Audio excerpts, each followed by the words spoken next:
Welcome everyone. As mentioned in yesterday's post here on the channel, NASCAR AI has made its way to iRacing. Now at this point, it's just a soft launch with only a couple of tracks available, and those are the super speedways of Daytona and Talladega. So in today's video, we're going to be taking a look at some of the options available in setting up the AI, as well as some gameplay footage that I captured earlier today as I was racing with the AI at Talladega.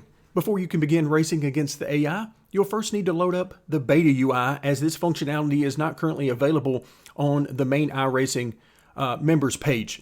Once you get the beta UI loaded up, you'll want to come over to the left-hand side of the screen, click on Go Racing, and then for our purposes today, we're going to click on Single AI Race, but you can also have the option to create a season as well. Now let's take a look at the different settings.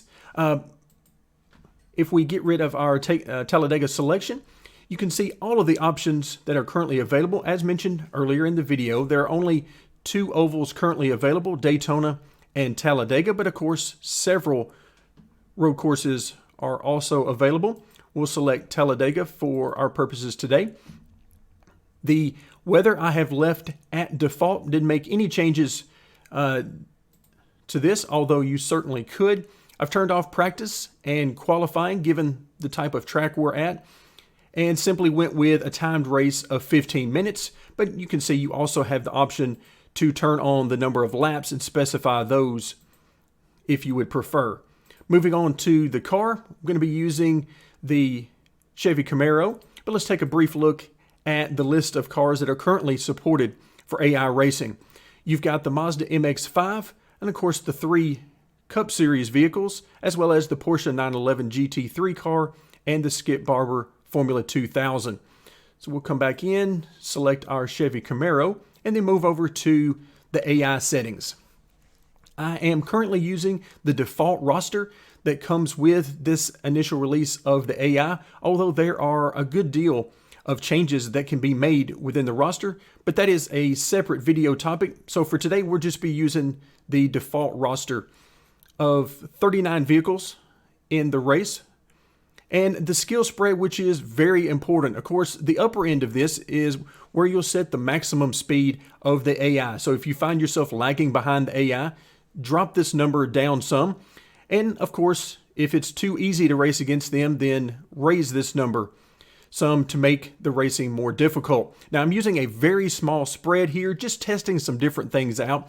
Of course, the smaller the spread, the closer the cars will be together, and of course that makes sense at a place like Daytona or Talladega, but other places you'll probably want to use a much larger spread in order to simulate more of what you would see in real life as the cars spread out over the course of a run. Grid position, I've used everything from first to last, and now I've been using about 10th. The reason for this is the beginning of the race is a little bit tricky because of some bugs with the AI. They don't start when they're supposed to start, so it's easier for me to start sort of toward the front or in the middle of the pack, just to make sure that we don't get all strung out in single file.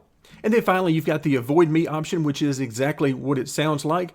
If you turn this option on, the AI will make every possible opportunity to miss you on the track, and in fact, it might actually enable you to ghost through them. Haven't actually tried that one yet, but pretty self-explanatory on that as far as what the AI will attempt to do. Moving over to track options, rolling starts, restart types are the double file.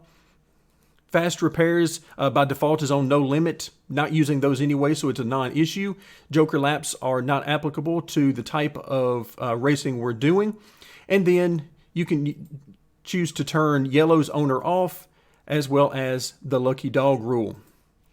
Track conditions also left at default, which I am generating this. Normally you would see practice and qualifying track states at the top, but since we've got those off, we are simply left with the starting track state only. Moving on then to the time of day, we're using afternoon, which comes out to about 2:50 p.m.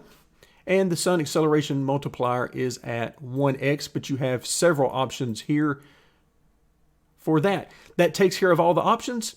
Now let's take a look at some of the initial racing in this AI release.